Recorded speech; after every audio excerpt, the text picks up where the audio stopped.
Halo Tribuners, apa kabar? Saya Delta Gonzales kembali menyapa Anda dalam program Super Score spesial Piala Dunia 2022 untuk edisi Jumat 25 November. Dan yang akan kita bahas kali ini adalah pertandingan lain dari Grup A antara Belanda versus Ekuador. Dan sudah bergabung dengan saya di sini ada Bang Kaswadi Anwar, wartawan olahraga Tribun Timur, dan Bang Giri, wartawan olahraga Tribun News.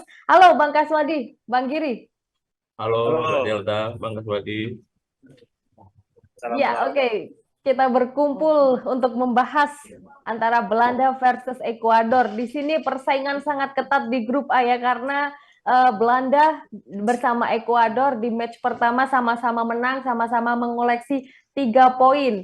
Bang Kaswadi, untuk pembukaannya seperti apa nih? Belanda cukup bagus dalam membuka match satunya mengalahkan Senegal 2-0. Bagaimana prediksi penampilan De Oranje akan berjumpa dengan Ekuador besok? Ya, pertama mungkin pertandingan antar Belanda dan Ekuador ini akan menentukan siapa yang menang. Tentu akan memastikan langkah ke babak 16 besar dan bisa saja Betul. menjadi penentu juara grup A nantinya. Dan tentu ini akan menjadi pertandingan yang seru bagi kedua tim. Tentu Belanda maupun Ekuador akan menurunkan pemain serta taktik yang terbaik mereka demi menjaga asa sebagai juara grup atau memastikan langkah ke 16 besar. Namun dari Belanda tentu ada beberapa catatan bagi saya, di mana ketika melawan Senegal di pertandingan pertama mereka kekurangan dalam hal bertahan. Bisa kita lihat dengan permainan Senegal yang lebih mengedepankan counter attack dengan permainan cepat melalui sayapnya. Ya. Para pemain bertahan maupun para gelandang dari Belanda ini memiliki sangat terlambat dalam menutup ruang-ruang dari para pemain Senegal. Tentu ini menjadi pekerjaan rumah juga bagi Luis Panggal ketika bertemu Ekuador. Jangan sampai hal ini dimanfaatkan oleh Ekuador untuk mencetak gol dan memberi kemenangan bagi Ekuador nantinya. Dan beruntungnya pada saat pertandingan pertama kiper Belanda yakni Andres Noper tampil bagus di bawah mister gawangnya dengan banyaknya penyelamatan gemilang dilakukan saat lawan Ekuador. Nah, mungkin berdasarkan catatan saya juga bahwa ada Belanda melepaskan 11 tembakan ketika lawan Senegal, namun hanya 3 yang on target. Ini juga menandakan bahwa selain lini pertahanan yang masih kurang, bahwa ternyata lini penyerangan dari De Oranje ini juga masih perlu dibenahi dengan memanfaatkan efektivitas dari penyerangan. Bisa dikatakan juga bahwa Belanda di di pertandingan awal ini seperti mesin yang terlambat panas. Bisa terbukti dengan dua gol yang di kemenangan atas Senegal itu dicetak di 6 menit jelang babak pertandingan babak kedua berakhir. Ya, ya, oke. Unik sekali perumpamaannya mesin yang terlambat panas. Jadi ini memang persaingannya sangat ketat antara Belanda dan Ekuador. Siapa yang menang otomatis akan lolos ke babak berikutnya. Nanti urusan belakangan mau juara grup ataupun runner up, yang penting lolos dengan koleksi 6 poin untuk untuk 2 match menang. Oke, itu untuk dari Belanda, dari Bangkas Wadi Anwar, yang mana masih perlu pembenahan antara lini belakang dan juga lini serang. Oke, saya mau bergeser ke Bang Giri. Seperti apa nih Ekuador saat di match pertama main cukup solid melawan sang tuan rumah Qatar, di mana menang 2-0 dan Qatar tidak dibiarkan melakukan shot on target di pertandingan itu. Bagaimana prediksi saat bertemu dengan Belanda nanti, Bang Giri? Oke, saya pikir di sini mereka harus membuktikan ya bahwa kemenangan 2-0 atas Qatar ini bukan faktor luck, bahwa Qatar berada di bawah tekanan, kemudian mereka bisa memiliki kepercayaan diri, kemudian bisa tampil solid. Disinilah untuk laga melawan Belanda, ujian yang sesungguhnya bagi Ekuador. Mereka harus memberikan penampilan yang sama, minimal sama ya dengan kemenangan lawan Qatar kemarin, sehingga Ekuador bisa memberikan kejutan lah untuk melawan Belanda, karena saya pikir memang di atas kertas Belanda lebih diunggulkan untuk memetik kemenangan, tapi dalam sepak bola di atas kertas saja memang nggak cukup ya. Ya. Di dalam ini beberapa kemungkinan bisa saja terjadi. Sedangkan berbicara soal prediksi, saya pikir dari kubu kubu Ekuador masih akan mengandalkan sosok Ener Valencia untuk Ya. mendulang golnya. Ya, oke. Jadi Enner Valencia masih menjadi ujung tombak, dan juga kalau dilihat memang permainan Ekuador tampil lebih baik dari segala aspek permainan ya saat bertemu dengan Qatar kemarin, dan juga terbukti ini merupakan ajang pembuktian untuk Ekuador kalau negara-negara di zona CONMEBOL ini terbukti tangguh dan memang sulit untuk ditaklukkan. Nah, ini juga PR tersendiri untuk Louis van Gaal bersama skuadnya di Belanda. Dan kembali lagi ke Bang Kaswadi, dikabarkan ini Louis van Gaal akan melakukan sedikit perombakan saat bertemu dengan Ekuador. Apakah prediksinya mungkin benar yang akan dirombak itu adalah lini belakang maupun lini serangnya?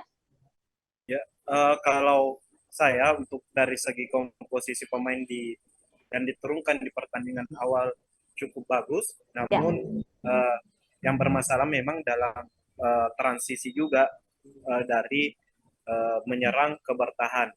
Bisa kita lihat yang saya katakan tadi bahwa Senegal memanfaatkan counter attack, sementara 3 back yang dipasang oleh Luis van Gaal yakni Virgil van Dijk dan Nathan Ake justru kesulitan ketika menerima counter attack mereka. Kita tahu memang mereka adalah tipikal pemain belakang yang kurang cepat, namun dari segi arah pembacaan bola cukup bagus. Nah, untuk menutup ruang-ruang transisi dari menyerang ke bertahan ini yang harus dibenahi oleh Van Gaal. Jadi di sini titik beratnya adalah di permainan gelandang bertahan. Siapa yang akan menutup pertama kali ketika nantinya Ekuador melakukan serangan balik seperti yang dilakukan oleh Senegal. Jangan ketika menyerang keasikan menyerang justru dibalik dengan serangan balik cepat, penyerang dari Ekuador langsung berhadapan dengan back dari Belanda seperti Virgil van Dijk atau Nathan Ake. Harusnya di situ harus ada pemain dari gelandang yang menutup pertama kali pergerakan, sehingga ketika lolos dari gelandang bertahan, pemain bertahan ini sudah siap juga untuk memotong serangan, bukan dari tengah Virgil van Dijk sudah langsung harus bertemu dengan pemain ataupun penyerang dari Ekuador seperti ketika lawan Senegal. Kita tahu memang dari segi pola permainan Louis van Gaal ini lebih menerapkan lebih bermain menyerang, di mana para pemain bertahan 3 back ini lebih maju ke depan untuk melakukan build up serangan. Bahkan mereka dari kaki Van Dijk saja bisa saja mereka membangun serangan baik dari gelandang serang maupun ke sisi sayap penyerangan. Mungkin itu yang harus dibenahi dari Belanda, karena ini memang yang menjadi kekurangan yang saya lihat ketika melawan Senegal. Ya, oke. Menurut saya Louis van Gaal akan lebih cocok melatih di timnas daripada di klub. Kita tahu bagaimana penampilan Louis van Gaal bersama Manchester United yang tidak menghasilkan apa-apa kasarannya kalau menurut saya, dan juga justru lebih mentereng prestasinya saat menangani timnas Belanda itu sendiri. Semoga berhasil dengan perubahan strateginya, dan kabarnya juga saat bertemu dengan Ekuador nanti Van Gaal akan menerapkan formasi 3-4-1-2. Ini sangat langka untuk Van Gaal ya. Dan tadi Bang Giri sempat menyinggung Ener Valencia yang memang sangat impresif sekali saat di match pertama. Hampir dia sampai-sampai dia melakukan brace saat bertemu dengan Qatar, 2 gol diborong semua, dan sekarang menjadi top skor sementara Piala Dunia 2022 bersama Bukayo Saka dan juga Mehdi Taremi. Nah, tentu Ener Valencia akan menjadi akan membuat para back dari De Oranje waspada dan akan mewaspadai Ener Valencia. Dan mampukah ini Valencia akan tampil gemilang lagi? Karena kalau menurut Bang Kaswadi yang perlu dibenahi adalah pemain-pemain belakang dari De Oranje. Seperti apa tanggapannya Bang Giri? Oke, seperti yang dikatakan uraikan Bang Kaswadi tadi bahwa Nathan Ake, Matt Gully, kemudian pemain bertahan lainnya dari Belanda memiliki kekurangan dari sektor kecepatan, tapi Ya. pandai dalam membaca pertandingan seperti itu. Nah, di sini bisa dimanfaatkan oleh Ener Valencia dari jika kalah dalam adu fisik berarti mereka harus mengandalkan kecepatan. Nah, jika Ener Valencia memang benar-benar diisolir di depan, maka lapis second line-nya seperti Moise Caicedo, kemudian Estupinan bisa membantu menyerang entah dari lapangan tengah atau dari sisi flank untuk membongkar pertahanan Belanda. Seperti itu, Delta. Oh ya, oke. Berarti tetap akan diprediksi akan tampil gemilang Ener Valencia yang sudah berusia 33 tahun, tapi justru usia 33 ini masih sangat matang dan juga lagi on fire-nya. Karena Messi, Ronaldo pun di usia 36, 37 juga masih sangat garang ya ini. Oke, ini dari Bang Giri seputar Ener Valencia karena Ener Valencia penampilannya di Fenerbahce juga cukup gemilang, 12 gol dari 13 permainan.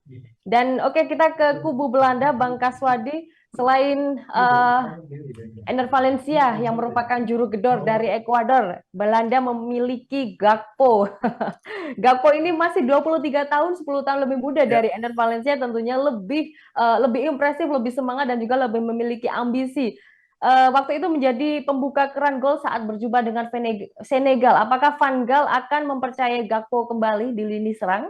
Ya, tentu saja bagi Gakpo dia akan kembali mendapat kepercayaan dari Louis van Gaal. Kita tahu bahwa kemenangan diraih oleh Belanda itu tidak lepas sebenarnya dari gol perdana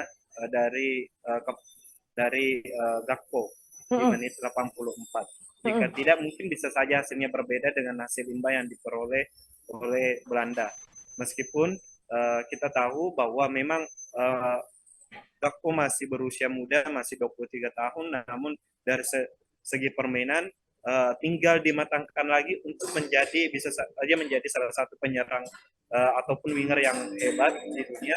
Kita tahu dia memiliki kecepatan, memiliki umpan yang baik, finishing, kemudian kelincahan, dan sebagai penyerang sayap bisa dikatakan dia sudah lengkap. Sisa pengalaman yang lebih banyak lagi dibutuhkan, termasuk di ajang Piala Dunia ini. Kita tahu bahwa kontribusinya bagi Belanda ini dia yang paling produktif dengan tiga gol yang sudah disumbangkan sejak kualifikasi dan kualifikasi hingga pada Piala Dunia dengan sumbangan 1 golnya pada saat lawan Senegal ya.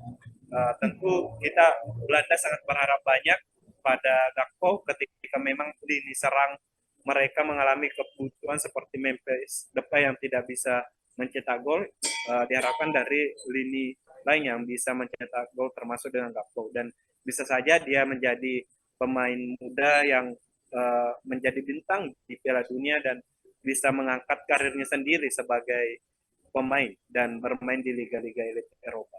Ya, memang benar apa yang dikatakan Bang Kaswadi karena tercatat di sini nama Gakpo sudah masuk ke radar tim-tim besar Eropa seperti misalnya ada AC Milan, Manchester United, Arsenal hingga Chelsea.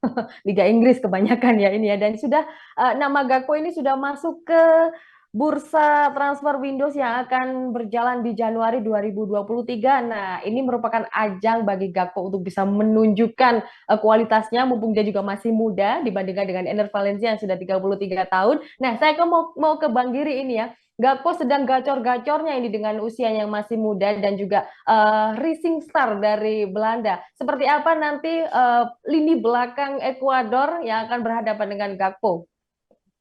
Baik, saya pikir Gakpo akan dibawa waspadai banget ya karena memang posisinya setahu saya memang bukan penyerang murni, dia winger.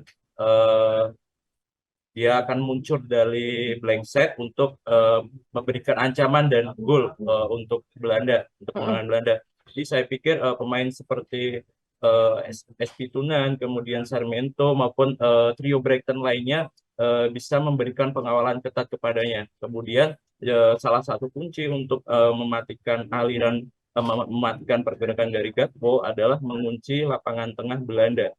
Jika kreativitas dari permainan Doranya sendiri mati, maka untuk supply ke depannya untuk ke Gakpo khususnya maka akan seret. Kayak itu kita. Ya, oke. Cukup bisa diwaspadai oleh pemain-pemain belakang dari Ekuador ya. Dan oke, Prediksi skornya Bang Kaswadi, Bang Giri. Bang Silakan. Kaswadi dulu. Ya, Mas Kaswadi dulu ini. Dari Belanda Ya, dulu. kalau Belanda Ekuador ya 3-1 lah untuk kemenangan Belanda. Ya, cukup banyak angkanya. 3-1 untuk Belanda 3-1. ini ya. Ya, oke. Otomatis lolos ke fase knockout Belanda ya. Silakan Bang Giri. Saya pikir dengan intensitas perebutan 3 poin ini akan seru ya pertandingan, jadi 1-0 untuk Belanda. 1-0 untuk Belanda. Tetap mendukung Belanda untuk Untuk bisa lolos ke fase knockout. Saya juga mendukung Belanda karena saya favoritnya The Oranye. Oke, terima kasih ya untuk ulasannya. Belanda versus Ekuador, Bang Kaswadi Anwar, wartawan olahraga Tribun Timur, dan Bang Giri, wartawan olahraga Tribun News. Terima kasih ulasannya, sampai jumpa di laga-laga berikutnya. Dan Tribuners, jangan lewatkan sekali lagi program Superscore edisi spesial Piala Dunia 2022 yang akan tayang di YouTube Tribun News dan Facebook Tribun News. Kami tayang setiap hari selama gelaran Piala Dunia, tepat 1 jam jelang pertandingan dimulai. Saya Delta Gonzalez, pamit undur diri. Terima kasih atas kebersamaan Anda. Sampai jumpa di laga selanjutnya.